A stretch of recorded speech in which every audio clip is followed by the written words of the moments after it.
Hello and welcome to one of the inaugural episodes of Educational Podcast. My name is Roy and my co-host is Terry.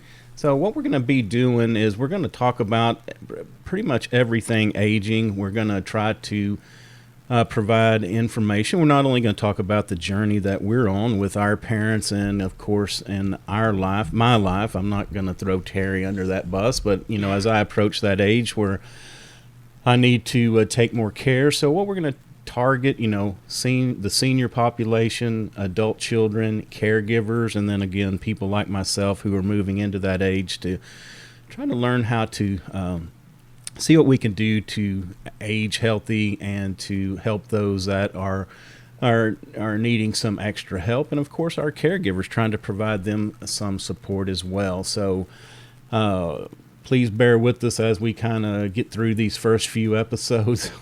We'll be learning a lot, but it's going to be a lot of fun. I think we've got a lot of great information and some great guests to bring to you. So without further ado, we'll talk to our first guest is David Moyer. He runs a website called Udumo.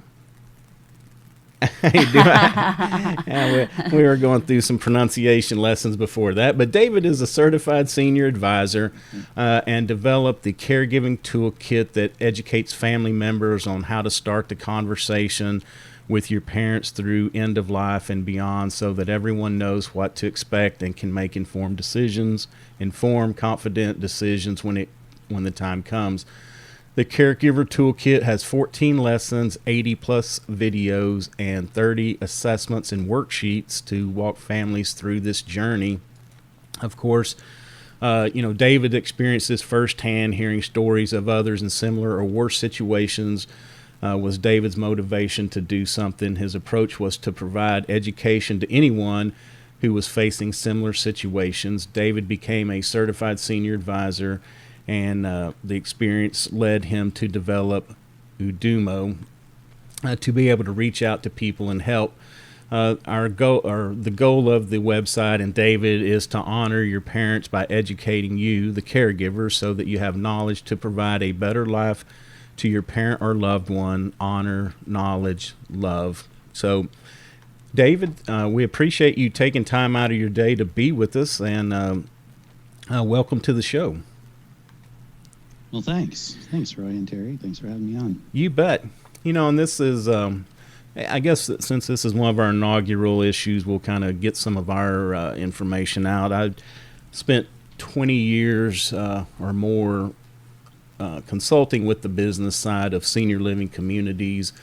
So I got to see a lot, from mystery shopping to looking at finances to looking at, how care was delivered, and started educational as kind of the same experience, just to put information out there for seniors and their families, because since we were in the business, we had continually had friends and relatives that came to us asking for information, and it's just it's becoming more readily available, but the quality and who you can trust is always an issue. So that led me to begin educational, putting information out, and then after a while, my life kind of moved in a different direction. But the last few months, both Terry has gone through some issues with her mother, who's still living.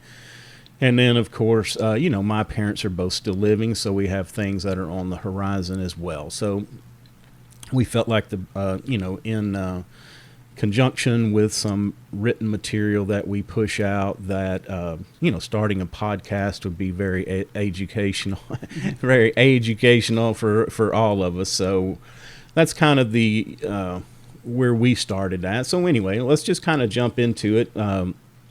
So now, I thought I remember reading, David, that you also pretty much experienced this. You and your wife had kind of gone through similar situations with your parents. Is that correct?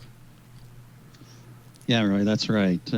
Several times with our direct parents, our step parents, and unfortunately 2 siblings.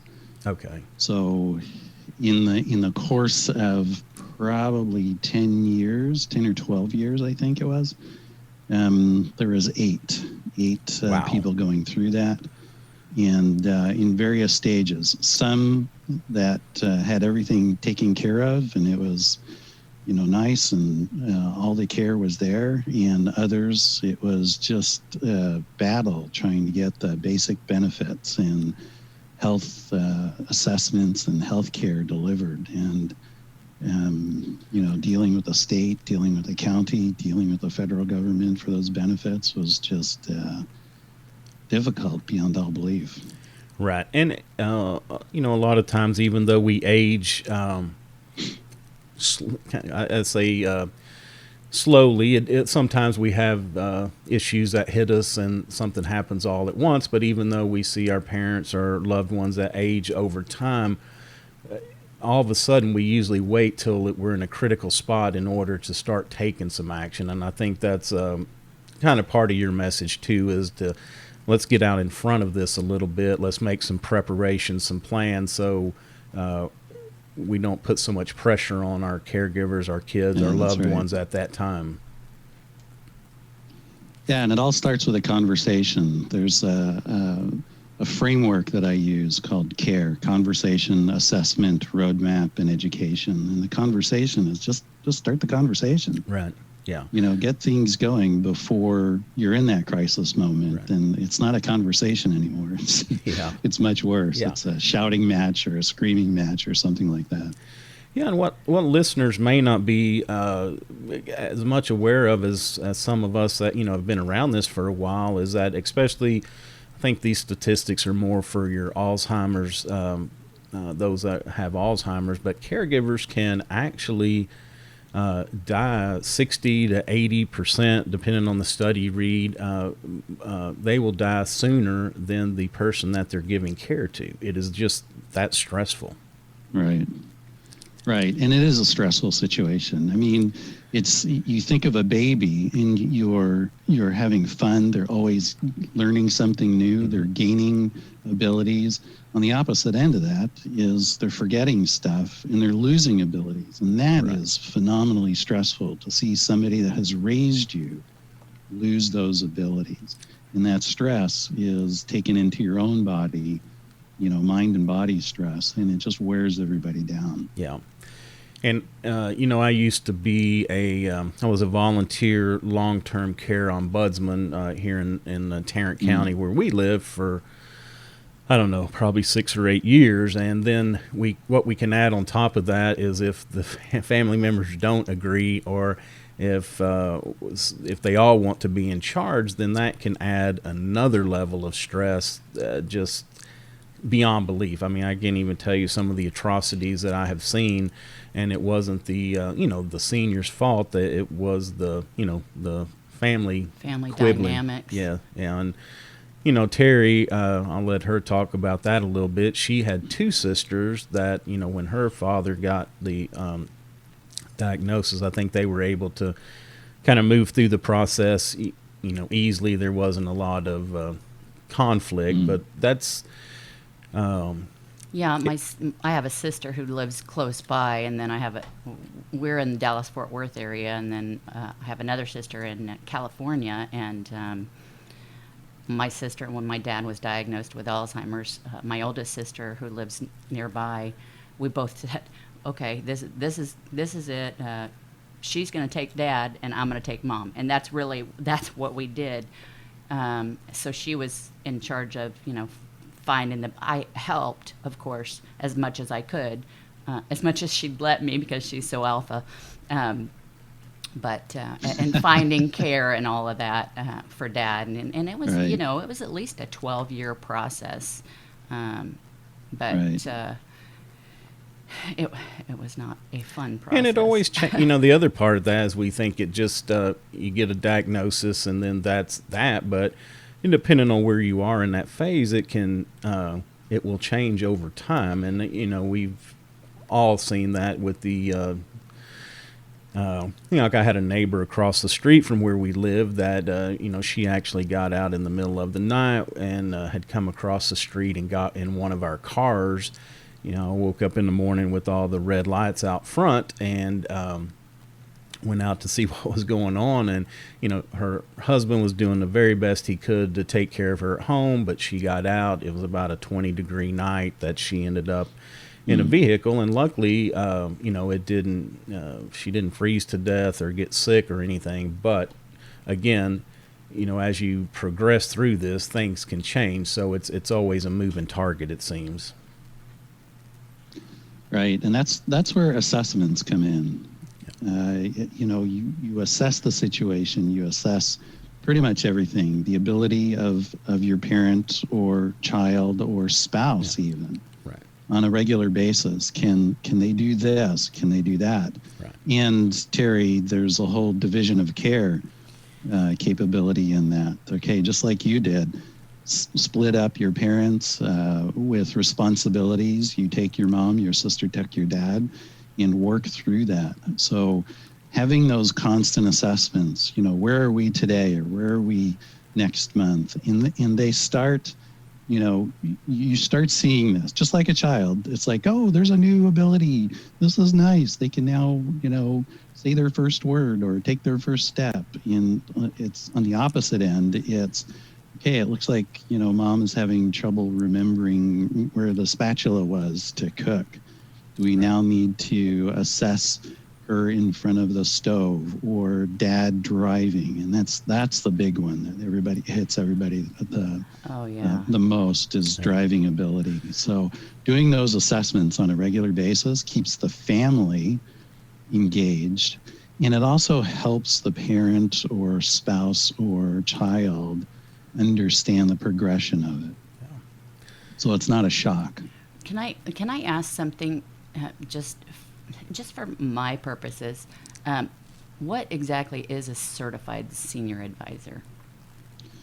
So certified senior advisors are those that are interested in helping families walk through this process. Okay.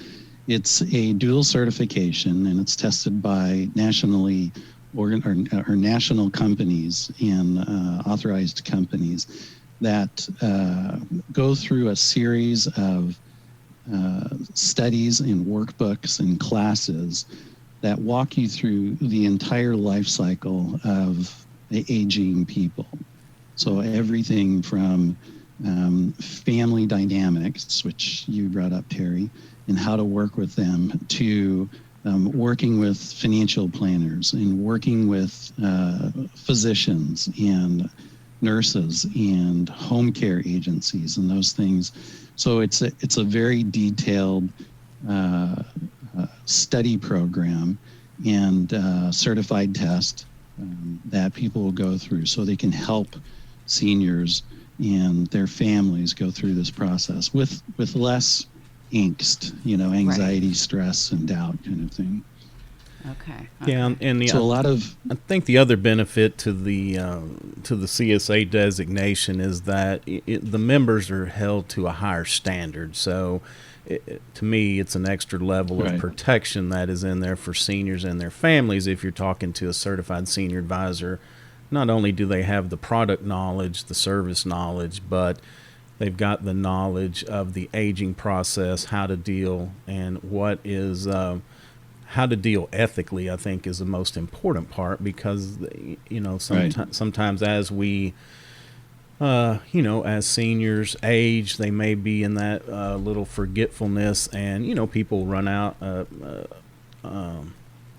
Unethical people will run out there and try to get them to sign some documents when they know that they're not in the capacity in order to, take on whatever that responsibility is. So I think it's definitely worth publicizing, if you can, to seek out somebody that's, if you're dealing with aging or elderly issues, to deal with somebody who is CSA certified. Yeah, and I was just going to bring up the ethical part of it, because these are confidential conversations. I mean, they stay with the family, and they're with the family, just like a CPA or a CFP or a physician. They're confidential conversations that you keep between the family and the CSA. Right. Okay. So I just wanted to kind of go back to your website for just a little bit, and we'll give, at the end of the episode, we'll give all the information how people can reach out. But you've got this broken up into, it looks like 3 sections, and then I think this 4th one is kind of putting them all together. But just correct me if I'm wrong here, but it looks like we have the part of start the conversation, which we've been talking about. Start the conversation, assess situation, the division of care. So Terry and them walked right down this list so far. Then we have that remote caregiving, which it's become more common as people are spread out all across the country. And Terry's already experiencing that with her sister. Yeah. So and we actually put that in there because my wife and I, the family, is on the East Coast, and my wife is from the West Coast. Okay. So we had her flying back and forth, and spent a lot of vacation working with her parents and spending it out there with them. Yeah. But I was flying her back and forth when she could. And while she was there, I was back here with the kids and working full time. So it's the stress. Yeah. And part of that remote caregiving, one of the important things is setting thresholds, because you're either jumping on a plane or, driving for some number of hours, 2, 3, 4, 10 kind of thing. So you have to understand the threshold. Okay, what event is going to trigger me to jump on the plane or get in the car and drive for 5 hours? Right. So knowing those and setting those ahead of time drops that stress level down. Instead of, okay, this happened, I'm going. Yeah. And then, 2 weeks later, that happened, I'm going. And it just wears you down. Yeah. Yeah, definitely, which kind of leads into the next one is the caring for yourself. Exactly. I think the old adage is, we have to take care of ourselves before we take care of anybody else. So, and I see that a lot before with the caregivers will be so run down and so tired, and you can just see the toll that it's taken on them. But anyway, so we get through the estate planning, all the documents, build the plan, and then the second module in this is the aging in place or move, which again a huge decision where because most seniors do not want to move, and I understand that, but sometimes for safety, as my neighbor escaped, so there's the security, keeping them secure.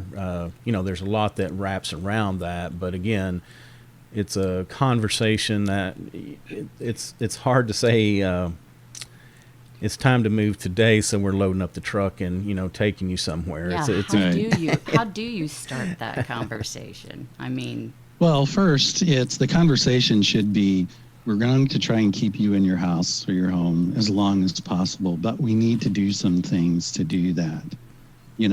Pull up the rugs, the loose rugs. Yes. There's a huge number of senior citizens that fall because they slip on a rug and they hit their head and they're concussed, and then that leads to, okay, I'm not going home again. So pull up the rugs. Pull things that they can slip on. Pull out, remove the chairs that have the extended legs out into the walk path. When you get old, your sight is diminished, so put more lights out. Light up the place with LED. Now it's LEDs. You can do that for less expensive than light bulbs. So light up the house so they can see clearly. Yeah. They have bending issues. So, if you've ever gotten up out of a chair and you go, "Whoa," many times lately. Well, bending down in the kitchen, or bending to get in and out of a tub, or bending into a closet, or reaching. Yeah. A lot of people, so I'll just get on the step stool and reach up there. Well, no more step stools. Yeah.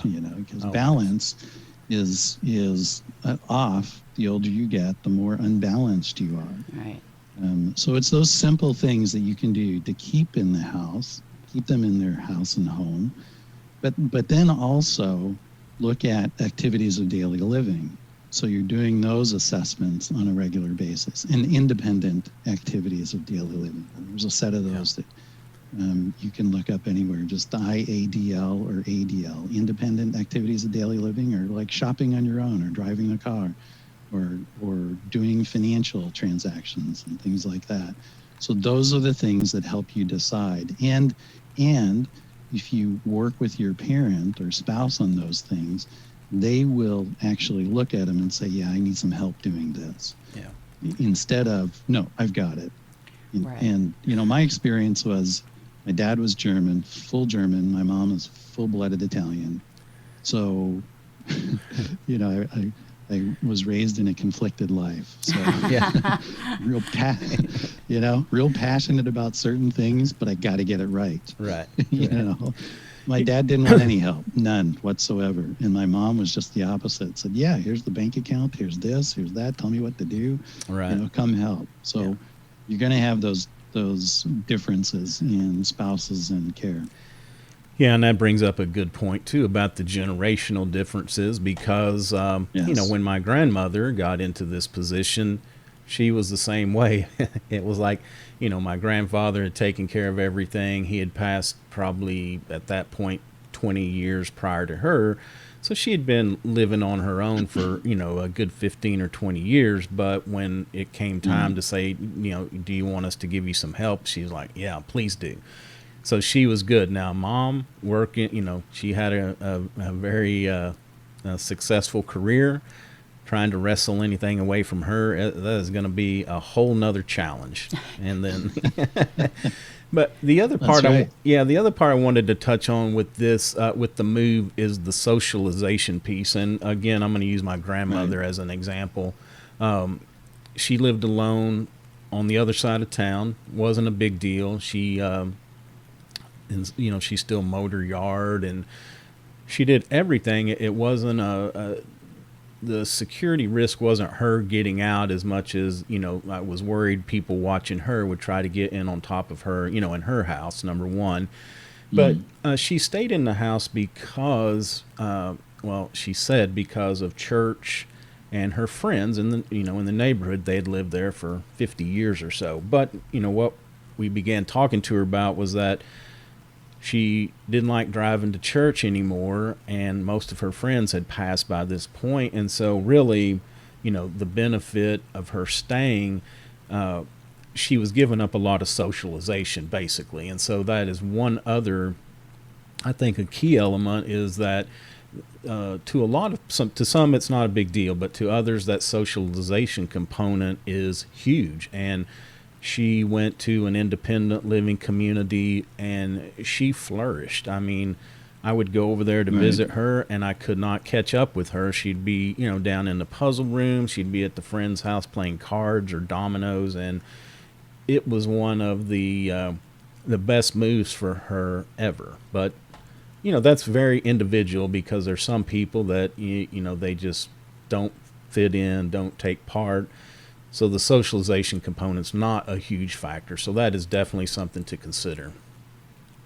And that's part of the assessments that you need to do, is how social is your parent or spouse or child. I mean, if they're out, if they're an extrovert and on social media and going and playing tennis and, all kinds of things, that's part of the assessment, and say, okay, we have to keep that up. Right. And make sure that's part of their life, so they can continue on like that. Right. Because here's an example. When you're a criminal and you're a really bad criminal, what's the first thing they do? Put you in isolation. And that's what breaks you down. Okay. It's like, okay, think about this. So if you're taking a social person and isolating them in some environment where they have no ability to talk to somebody, or not physical ability, but no ability to reach out, they're eventually going to shut down, and it's going to affect their health. And that's a big impact that COVID has had on a lot of facilities where they've completely shut down, and the only people that are in and out are the nurses and doctors. Right. So family isn't allowed in there, and that's the case with my mom. is they closed down in late February. They were one of the first facilities to close down. And I didn't see her until September. Wow. I called her on the phone. Yeah. But September, they allowed physical distance visits, and that went on for about a month. It was every 2 weeks. You were allowed to come in and physically distance yourself. Masks, shields, all that kind of stuff. And it was 12 feet apart, which was, so think about this. You're behind a plexiglass shield. You've got masks on, and you're 12 feet apart from somebody that's hard of hearing. Right. Yeah. Oh, Right. gosh. Yeah.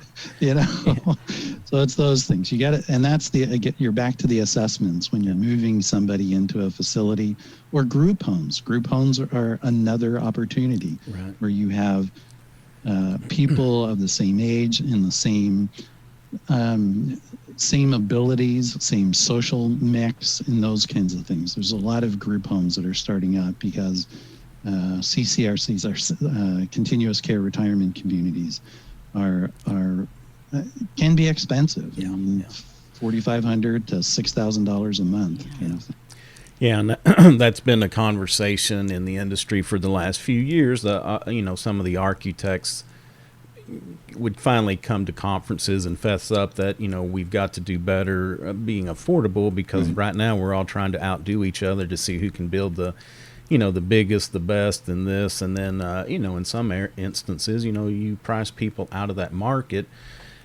Don't want to get into too deep into that, but the funding for retirement has changed a lot too. That back in the day, you retired from a company, you had a designated amount of money that they would send to you every month. Well, most companies by now have switched over to the contribution type plan where you put money in, and then when you retire, you've got a X number of dollars that you've got to make last. You've got to manage it on your own. So that is definitely something to look at, because that working with marketing in the in that world, when residents would come in for the first time, that was always the very first thing is I can't afford it. They are deathly afraid of running out of money, deathly afraid of not being able to leave even a small legacy to their children or grandchildren. So definitely part of the process to think about how to pay for the different styles of living. But so here's it's good that you're sitting down, because here's the shocker. I've got a 20-year-old, and he will live past 100 years old. Wow. No question in my mind. Yeah. He will live. So the average age now is 80 and 82 for men and women. Very shortly, I'm saying probably 10, maybe 15 years, that'll creep up to 88 and 90. And then in 20, maybe 30 years, it'll easily hit 100. Wow. And if you follow the longevity science that is taking off like wildfire, they're projecting 120 and even 150. Oh my gosh. I can't even imagine. Yeah. So they look at it as aging as a disease, not inevitable. Yeah. So if you're looking at it that way, retiring at 65 or 60 or 70, it's not going to happen anymore. Yeah. In your finances, I tell people that when I work with them, I say you have to plan on finances lasting until you're 100. Right. Well, and I think the joke in the financial services industry that it's the I guess the myth that's been perpetrated by population that in the financial industry we've tried to dispel is that when you retire, your spending typically doesn't go from 100% to 20% of whatever you were making. Because people want to retire and they want to do things. They want to travel. They still have needs, and so it's kind of a myth that we always try to bust, is that you are going to need probably 80% of your current income to live in retirement, Right. and that's, then you stretch that out, and it's I guess when you think about it, it shouldn't be such a shock, because when I was growing up, and I don't have the empirical evidence on this, but just intuitively, it seemed like that people back then, 60, 65, and that was a pretty long life. Where now we're up into the 80s and 90s is not unheard of. It's very common. Yeah, the number of people over 100 just in the U.S. is increasing substantially every year. Yeah. So that kind of brings us to the next component, is the last days and arrangements, and this is difficult, and it's not necessarily difficult for us old people to talk about, because it's our kids, and I've tried to talk to my daughter before, and she'll put her hands over her ears and say, "Hey, I don't want to talk about that," and even Terry, it's some things that we've discussed, and it's uncomfortable, because we don't ever want to think of our loved one not being here, passing. But on the other hand, again, if we wait until that happens, then all of a sudden we're in crisis mode. Decisions have to be made in a hurry. If bank accounts and other things aren't titled right, and have succession plans for them, then all of a sudden sometimes money can be frozen for periods of time as well. So there's a lot of implications of not planning. Right. I mean, the money part is is the simplest thing, because that can be taken care of through an attorney. So you got powers of attorney set up, your living will set up, your will, your estate plan, and those are, I mean, you're talking $500, $600. Right. They're pretty straightforward, and you can even do that yourself. There's several places online that you can do that yourself. You just have to be careful that you get the one for the state that you or your parent lives in, because the states all have differences, minor differences. Yeah. But beyond that, it's how do you want to be remembered? Just look at this. Look at obituaries, and it's facts and figures. Right. Born this date, died that date, married this date, these children, worked here, did that, but there's nothing about the person in that. So, go back and ask your mom or dad and say, how do you want to be remembered? Yeah. Not just the organizations you worked for, but your life. Your life is more than the companies. Yeah. And that will open up more conversations than you can imagine when you talk. And here's the golden part of the golden years, if you want.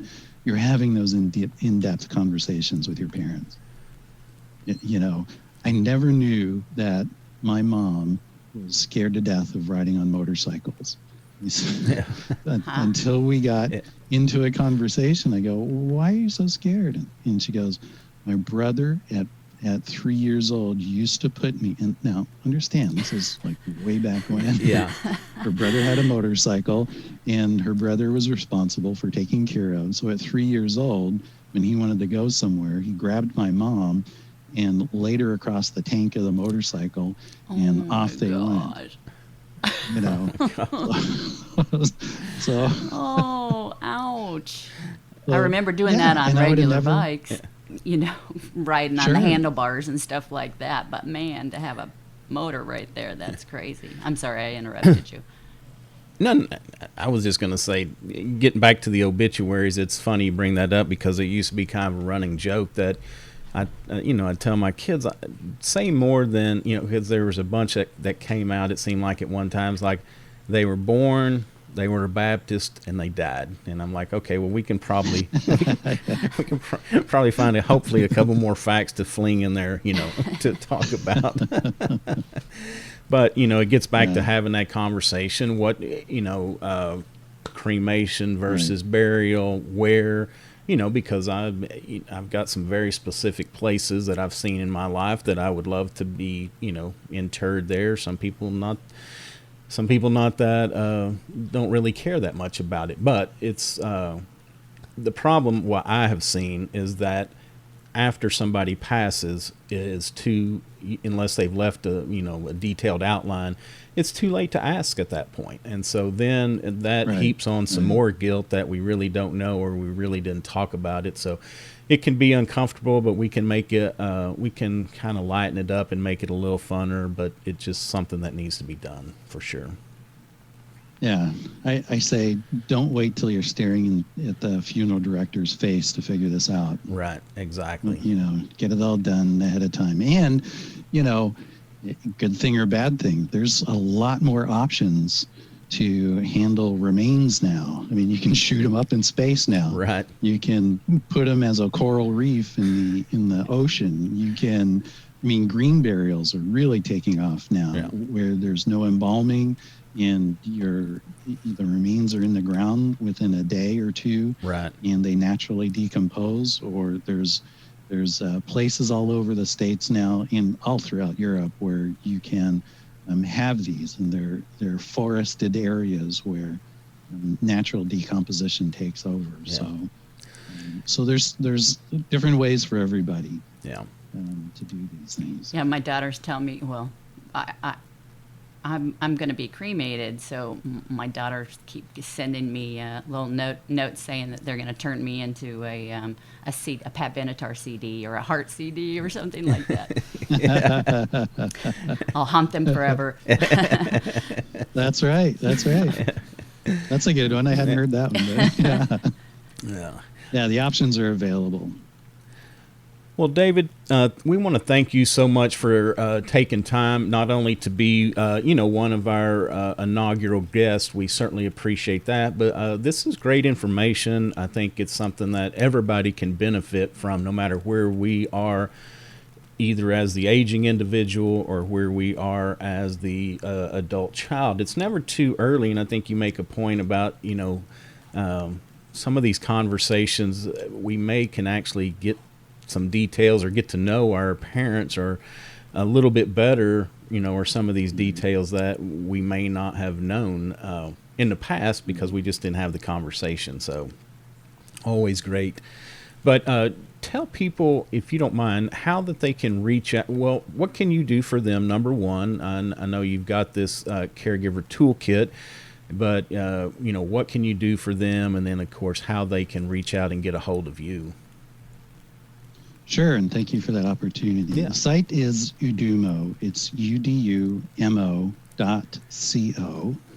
And Udumo is a Zulu word for honor, and I use that as in honor your parents. Yeah. It's one of the things that we can do for them. They raised us, and I realized not everybody had a great childhood, but sometimes that can be rebuilt later in life. Mm-hmm. So we can honor our parents through this part of their life.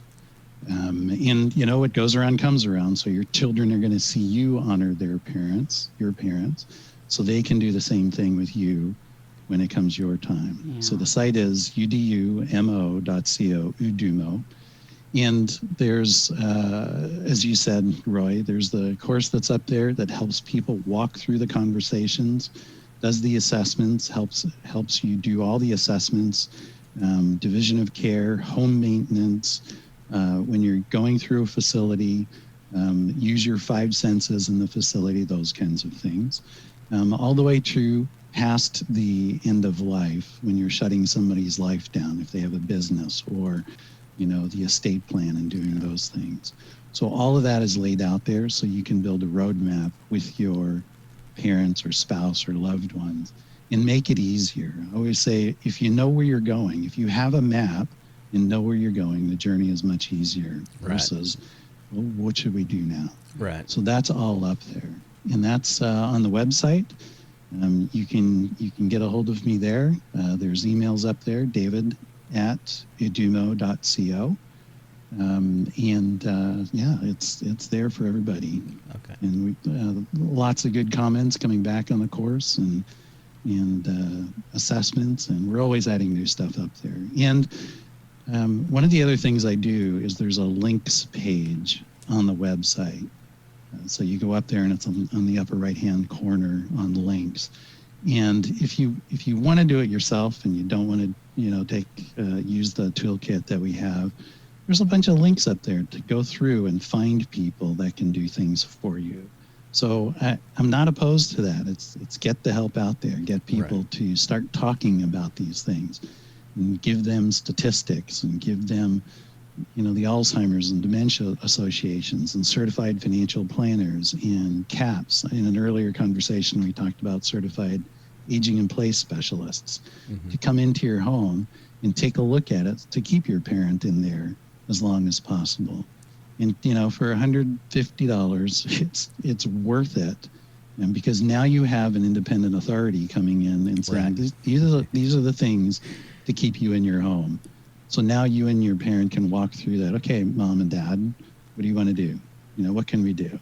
And they'll give you the cost for each one of them. So that's what the whole links page is up there for. All so right. That's great. Use the resources, or please just use the resources on the links page. And if you'd like the whole roadmap, it's there in bits and pieces. And as you said, Roy, the complete Caregiving Toolkit is also the option. So it depends on where you are in the stage of life with your parent, or take the whole thing and get started now. Yeah. It's never too early to get started. We will just make that. It's this is about education. It's about knowing where to turn at those moments and not waiting till we get in the moment to have to figure things out when it's a crisis. That's more stress. We tend to make not as good decisions because we don't know what all of our options are. So go take a look at the website and download some of these tools that will be very helpful as your parents, or as you go through the aging process, because it can work both ways, especially on the discussion part. We can get those as the older person and start that conversation with our children as well. For sure. It's, if you're of that age, then you want your children engaged and say, look, here's the assessments, and we're going to walk through them with your children. And it'll take the fear, uncertainty, and doubt from the child off, and say, oh, okay, now my parents want to talk about this. And let's build the roadmap together. Right. All right, David. Well, again, thanks a lot. And this is going to do it for this episode of Educational Podcast. Please visit us at educational.com. We do have a Facebook group that we would like to, ramp up some conversations in there. So please, go over there if you have questions, if you have show ideas, if you are a professional that serves seniors, we'd love to hear from you. If you're a senior that has a good story, we'd love to hear from you. An adult child that, wants to put their, this is, in the beginning especially, we may refine our mission as we move on. But, in the beginning, we want to hear from a wide range of individuals to let people know, first off, you're not alone going through this. There are other people that have been through it, going through it, and then where we can go get that help as well. So until next time, I'm Roy. I'm Terry. Take care of each other. David, thank you so much. Thank you. And continue on. It's what you're doing is good. All right. Thank you, Appreciate David. it.